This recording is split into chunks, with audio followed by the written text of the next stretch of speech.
नमस्कार दोस्तों, मैं हूं देव सैनी। एक बार फिर से आपका स्वागत है मेरे YouTube चैनल पे। दोस्तों, आज का जो अपना टॉपिक होगा वो होगा शब्द शक्ति। अध्ययन करते हैं आज अपन शब्द शक्ति के बारे में। सबसे पहले अपन बात करेंगे परिभाषा। देखो दोस्तों, परिभाषा के बारे में अपन बात करें तो किसी भी शब्द में अंतर्निहित अर्थ को प्रकट करने वाली शक्ति शब्द शक्ति कहलाती है। अंतर्निहित का अर्थ होता है अंदर छिपा हुआ अर्थ। मतलब अपन जब किसी वाक्य में कोई भी शब्द होता है और उसका जो अर्थ ग्रहण करते हैं ना, वो अर्थ ग्रहण करवाने वाली शक्ति होती है ना, वो ही कहलाती है शब्द शक्ति। अब अपन बात करें आगे कि शब्द शक्ति होती कितने प्रकार की है। तो देखो दोस्तों, अर्थ के आधार पर शब्द तीन प्रकार के माने जाते हैं: वाचक, लक्षक और व्यंजक। उन्हीं के आधार पे शब्द शक्तियों को भी तीन भागों में बांटा गया है। पहली है अभिधा, दूसरी है लक्षणा और तीसरी है व्यंजना। अपन बात करें तो पहली जो शब्द शक्ति आएगी वो अभिधा आएगी, दूसरी आएगी वो आएगी लक्षणा, और तीसरी जो शब्द शक्ति आती है वो आती है व्यंजना। देखो दोस्तों, इन तीनों भागों के बारे में अपन अलग अलग अध्ययन करेंगे। इसके लिए अपन सबसे पहले शुरुआत करते हैं अभिधा से। अभिधा के बारे में अपन बात करें तो सबसे पहले अभिधा होती क्या है। तो देखो, अभिध मतलब सबसे प्रमुख। इसकी परिभाषा की बात करें तो जब वाक्य में जब कोई शब्द प्रकट होता है ना, तो वो अपना अगर लोक प्रसिद्ध, मुख्य या शब्दकोशी अर्थ प्रकट करता है। मतलब क्या होता है कि लोक प्रसिद्ध अर्थ,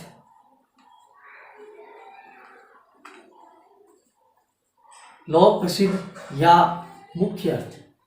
मतलब बात सीधी सी है कि वाक्य में प्रयुक्त करने पर जब कोई शब्द अपना लोक प्रसिद्ध या मुख्य अर्थ प्रकट करता है, वहां सदैव अभिधा शब्द शक्ति मानी जाती है।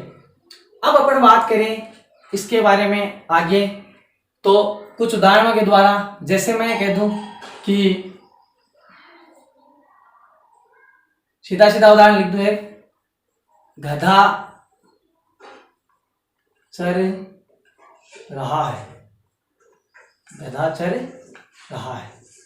उदाहरणों के माध्यम से अपन समझेंगे, ज्यादा इजी होगा। ऐसे ही मैं और लिख दूं एक उदाहरण कि विराट बल्लेबाजी करते हैं। विराट बल्लेबाजी करते हैं। भाई, जैसे अपन उदाहरण पढ़ रहे हैं, सीधा सीधा उसका अर्थ ग्रहण कर रहे हैं, ना कोई अन्य अर्थ जा रहा है। ऐसे मैं और उदाहरण लिखता हूं एक कि मैं राजस्थान में रहता हूं। मैं राजस्थान में रहता हूं।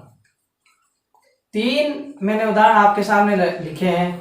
तीनों को अपन अगर बात करें, अगर पढ़ेंगे तो देखो सीधा सीधा अर्थ प्रकट हो रहा है कि गधा है, चल रहा है। यहां मैं अंडरलाइन कर रहा हूं गधा शब्द को, यहां मैं अंडरलाइन कर रहा हूं बल्लेबाजी शब्द को कर रहा हूं, यहां मैं अंडरलाइन कर रहा हूं राजस्थान शब्द को।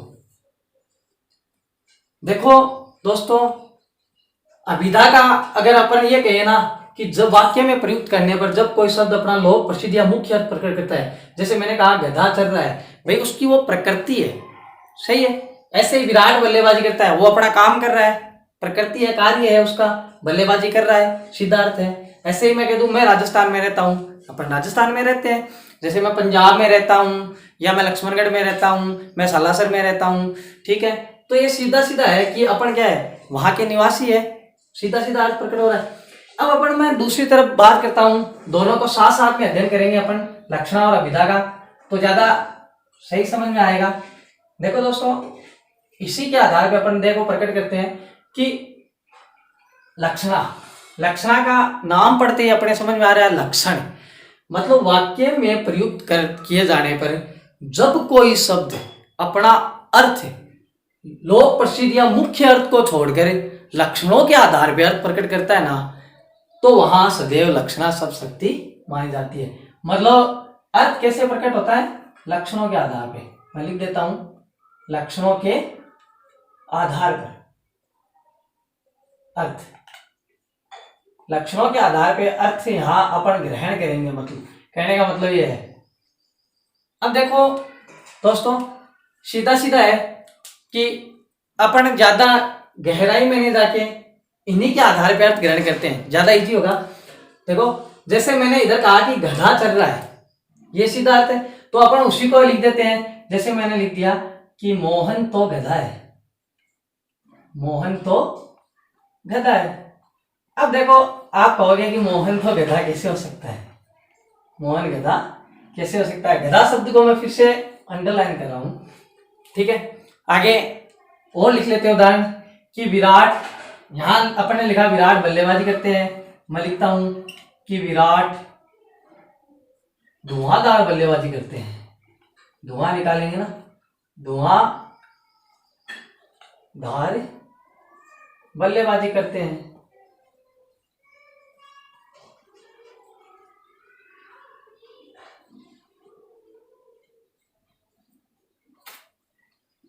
ठीक है, आगे अपन बात करते हैं कि विराट धुआंधार बल्लेबाजी करते हैं। तीसरा मैं लिखता हूं कि मैं राजस्थान में रहता हूं, तो मैं इसी को लिख देता हूं कि राजस्थान वीर है।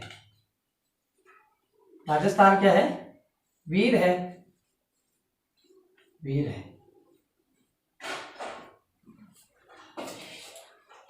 अब देखो दोस्तों को, अब अपन जैसे ही मैंने क्या किया, बल्लेबाजी को कर लिया, चलो अंडरलाइन कर दिया, राजस्थान को अंडरलाइन कर दिया, गधा शब्द को अंडरलाइन कर दिया। फिर से देखो यहां अब अपने एकदम से क्लियर हो जाता है। अपन एक बार व्यंजना के बारे में बाद में बात करेंगे, ठीक है।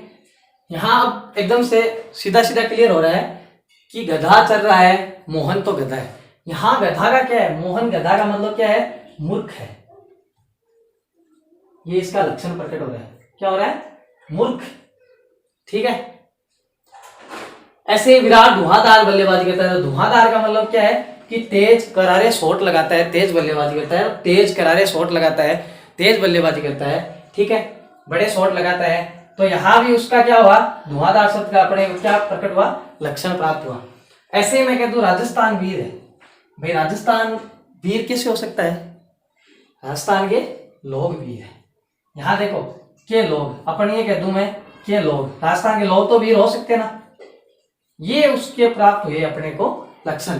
तो अपन दोनों का अगर आप मूल्यांकन करें तो लोक प्रसिद्ध और लक्षणों के आधार पे आप लोगों के आराम से समझ में आ गया होगा कि लक्षणों के आधार पे अगर अपन अर्थ प्रकट करेंगे वहां सदैव लक्षणा होगी, और सीधा सीधा जो भी अर्थ प्रकट होगा वहां सदैव अभिधा शब्द शक्ति मानी जाएगी। जैसे मैं कुछ उदाहरण बोल देता हूं कि चमेली का पुष्प सफेद होता है, भी होता है, कोई दिक्कत नहीं, तो सीधा अर्थ हुआ अभिधा शब्द शक्ति। ऐसे मैं कह दूं कि लाल पगड़ी आ रही है, लाल पगड़ी का मतलब पुलिस आ रही है, वो उसके क्या है? लक्षण, वो लक्षणा में चली जाती है। अब अपन बात करते हैं इनको पहचानने में थोड़ी सी अपने दिक्कत आती है, वो आती है थोड़ी सी अलंकारों के आधार पे। यहाँ सीधा सीधा अर्थ अपन पकड़ लेते हैं, लेकिन वहां जो सबसे एक ही दिक्कत आती है वो आती है अलंकारों के आधार पे। तो कुछ 2 पॉइंट विशेष है, वो अगर आपके समझ में आ गए तो कोई दिक्कत नहीं आएगी कभी भी शब्द शक्तियों में। सबसे पहले मैं विशेष में लिखता हूं नंबर 1, विशेष नंबर 1। देखो नंबर 1 विशेष के लिए मैं ये कह दूं आपको कि यमक व उत्प्रेक्षा, यमक व उत्प्रेक्षा, यमक व उत्प्रेक्षा अलंकारों के पद में,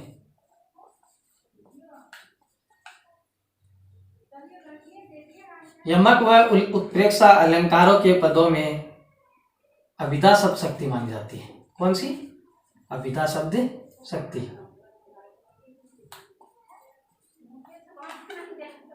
ठीक है, अब देखो यमक और उत्प्रेक्षा, मैंने 2 अलंकार लिखे हैं, यमक और उत्प्रेक्षा अलंकार। इन दोनों के पदों में सदैव अभिधा शब्द शक्ति मानी जाती है। उदाहरण दूंगा, ज्यादा जल्दी समझ में आएगा। जैसे यमक का एक उदाहरण है, अपन अलंकारों की बात करेंगे बाद में। जो उदाहरण अपन कोई भी ले लें यमक का, जैसे मैं कह दूं कि मोहनी मूरत, मोहनी मूरत, सांवली सूरत, नैना बने विशाल, नैना बने विशाल। ये यमक का है क्योंकि मैं, से, बै और बै। यहाँ यमक अलंकार का पद होने के कारण मैं ये कहूंगा कि ये जाएगा अभिधा शब्द शक्ति में।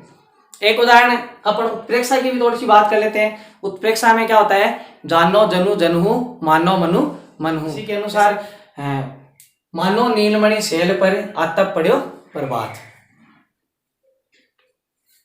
मानो नीलमणि शैल पर आतप पड़ो प्रभात।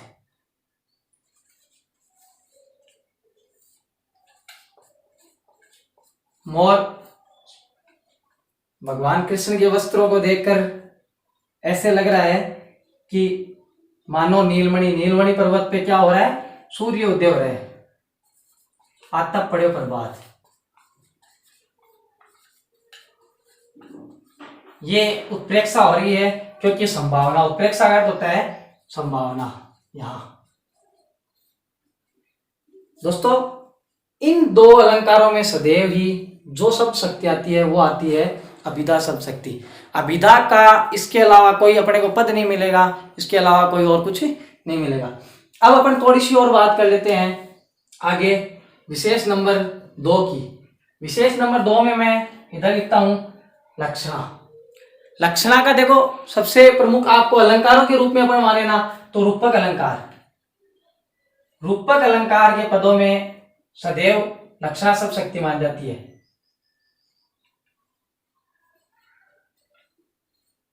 ठीक है, रूपक अलंकारों में अपन बात करें आज ये थोड़ी सी, तो देखो रूपक अलंकार का एक छोटा सा मैं उदाहरण भी लिख देता हूं कैसे होते हैं। रूपक का मतलब होता है किसी भी रूप में मान लिया जाता है। जैसे मीराबाई का उदाहरण अपने को सबसे बेस्ट मिलता है कि पायो री मैंने राम रतन धन पायो, पायो री मैंने राम रतन धन पायो। राम रतन धन, देखो दोस्तों राम नाम रूपी रत्न धन, यहाँ नाम रूपी रत्न धन होता है तो इसके कारण होता है रूपी। और ऐसे पदों में सदैव लक्षणा शब्द शक्ति मानी जाती है। रूपक के पदों में कौन सी मानी जाएगी, सदैव लक्षणा मानी जाएगी। विशेष नंबर 1 मैंने बता दिया, यमक और उत्प्रेक्षा में अभिधा और रूपक के अलंकार के पदों में सदैव लक्षणा। थोड़ी सी बात कर लेते हैं अपन एक और छोटी सी। तो देखो दोस्तों एक और विशेष बनता है इसमें, विशेष नंबर 3। तो उसमें ये आपको ध्यान रखना है कि लोकोक्ति और मुहावरे, अगर लोकोक्ति और मुहावरे जहां कहीं भी मिल जाए ना वहां अपने को बिना देखे ही क्या कर देना है, लक्षणा। मतलब लोकोक्ति और मुहावरे के पदों में सदैव लक्षणा शब्द शक्ति मानी जाएगी। लिख देता हूं मैं, लोकोक्ति और मुहावरे जहां भी है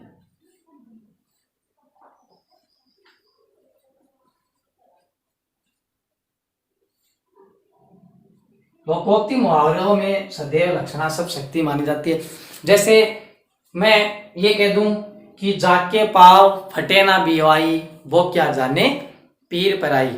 या ये कह दूं कि पुलिस को देखते ही चोर 9-2-11 हो गया।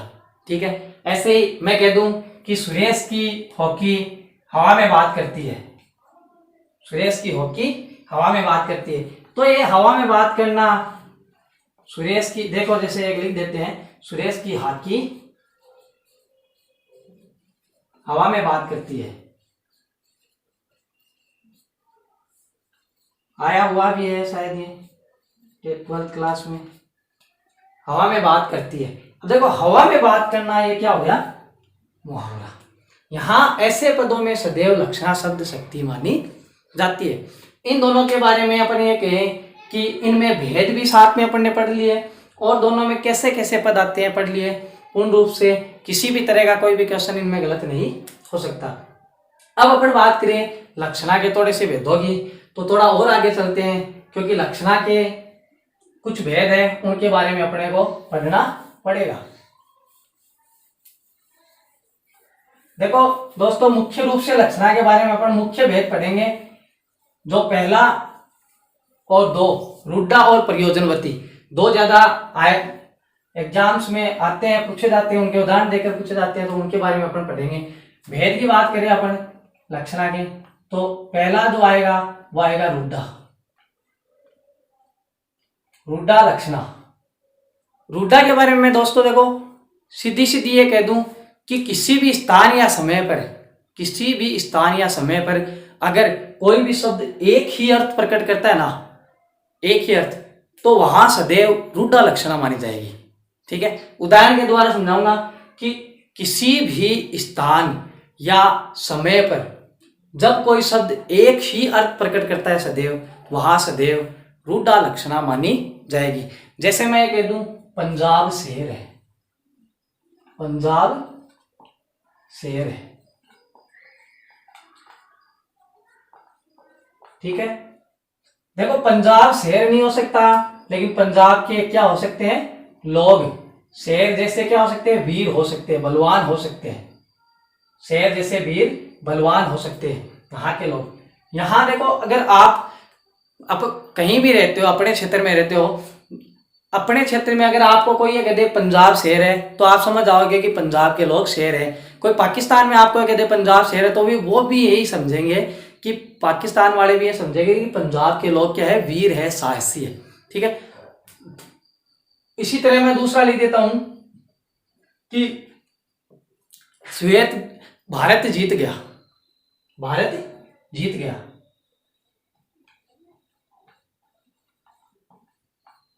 भारत जीत गया। देखो दोस्तों, भारत जीत गया, भारत कैसे जीता, भारत नहीं जीता, भारत का जो दल था ना वो जीत गया। जैसे भारतीय क्रिकेट टीम का दल जीत गया, बास्केटबॉल का दल जीत गया, या हॉकी का दल जीत गया, कोई भी जो भारतीय दल है वो जीत गया, भारतीय टीम है वो जीत गई, तो भारत का जो दल है वो जीता है। यहाँ अगर अपन ये कहेंगे, ऑस्ट्रेलिया में जाकर भी कोई ये कहेगा कि भारत जीत गया, तो वो समझ आया कि भारतीय टीम का जो दल था क्रिकेट का वो क्या हो गया, जीत गया। ये उसका अर्थ होगा वहां सदैव, मतलब अर्थ एक ही ग्रहण करेंगे ना, तो वहां सदैव रुड्डा लक्षणा मानी जाएगी। अब अपन एक भेद और उसके बारे में बात करते हैं, वो है प्रयोजनवती। ये दो प्रमुख भेद है, इनके बारे में बात करते हैं। ऐसे तो लक्षणा बहुत भेद है लक्षणा के, लेकिन प्रमुख है। इसके अलावा एग्जाम्स में क्वेश्चन नहीं आते हैं किसी भी तरीके के। प्रयोजनवती में देखो क्या होता है कि जब भाई प्रमुख रूप से कहेंगे स्थान और समय पर क्या होता है, उसका अर्थ प्रकट बदल जाता है। जैसे स्थान बदलता है, समय बदलता है, उस पंक्ति का अर्थ अपने आप चेंज होता है, प्रयोजन के अनुसार उसका अर्थ ग्रहण किया जाता है। जैसे मैं कह दूं कि गंगा पर घर है, गंगा पर घर है, गंगा पर घर है। अब देखो, गंगा पर घर है, गंगा पर घर कैसे हो सकता है, गंगा नदी है, गंगा के ऊपर तो घर इम्पॉसिबल है। गंगा के किनारे घर है, गंगा नदी के किनारे घर है, ये अपने ये कहे तो सही है। या गंगा पर बस्ती है, तो गंगा के किनारे पर बस्ती है। अब देखो उसका अर्थ अपने आप प्रयोजन के अनुसार बदल गया कि उसके किनारे पे क्या है, बस्ती है। ऐसे ही एक उदाहरण और बोल देता हूं मैं कि श्वेत दौड़ रहा है, श्वेत दौड़ रहा है। देखो दोस्तों, इस पंक्ति का अपन अर्थ ग्रहण करेंगे, श्वेत दौड़ रहा है कि कोई घुड़ दौड़ हो रही है, मतलब घोड़े की दौड़ हो रही है। उसमें अगर अंदर कोई दर्शक दीर्घा में बैठा हुआ है, अगर ये कह दे, या कमेंट्री वाला ये कह दे कि श्वेत दौड़ रहा है, श्वेत आगे दौड़ रहा है या श्वेत दौड़ रहा है, तो अपन ये अंदाज लगाएंगे सफेद कलर का जो घोड़ा है वो सबसे आगे दौड़ रहा है। प्रयोजन के अनुसार अर्थ लगा दिया। उसी को मैं ये कह दूं कि कोई मान लो अन्य जानवर की कोई दौड़ हो रही है, या कोई दो सफेद या कुत्ते दौड़ रहे हैं, तो उनमें अगर मैं कह दूं कि श्वेत दौड़ रहा है, तो अपने आप वहां बैठे हुए लोग अंदाज लगा लेंगे कि सफेद कलर का जो कुत्ता है वो आगे दौड़ रहा है। या कोई और मान लो, कोई भी जानवर को आप ले सकते हो, सफेद का मान वहां पे वो अर्थ प्रयोजन के अनुसार बदलता जाएगा। इसी कारण ये कहलाती है प्रयोजनवती लक्षणा। लक्षणा के प्रमुख भेद की बात कर ली। इसके अलावा लक्षणा का कोई अर्थ नहीं प्रकट, लक्षणों के आधार पर सदैव अर्थ ग्रहण किया जाएगा। जैसे कुछ उदाहरण मैं मुंह से बोल देता हूं कि अपन ये कहे कि लोकोक्ति मुहावरों में सदैव आएंगे, रूपक अलंकारों में आएंगे। उसके अलावा कई बार क्या होता है, लक्षणों के आधार पे ऐसे उदाहरण अपने को मिलते हैं, जैसे पेट में आग लगी है, पेट में आग लगी है मतलब पेट में आग लगी है, इसका मतलब लक्षण प्रकट होता है पेट में भूख लगी है। ऐसे ही कोई भी लक्षण अपने को प्रकट होंगे वहां सदैव लक्षणा सब शक्ति मानी जाएगी। अब अपनी जो अंतिम रहेगी वो रहेंगी व्यंजना सब शक्ति, और इन तीनों का एक साथ मूल्यांकन वो अपन पढ़ेंगे अगले वीडियो में। अभी तक के लिए इतना ही। धन्यवाद दोस्तों, जय हिंद।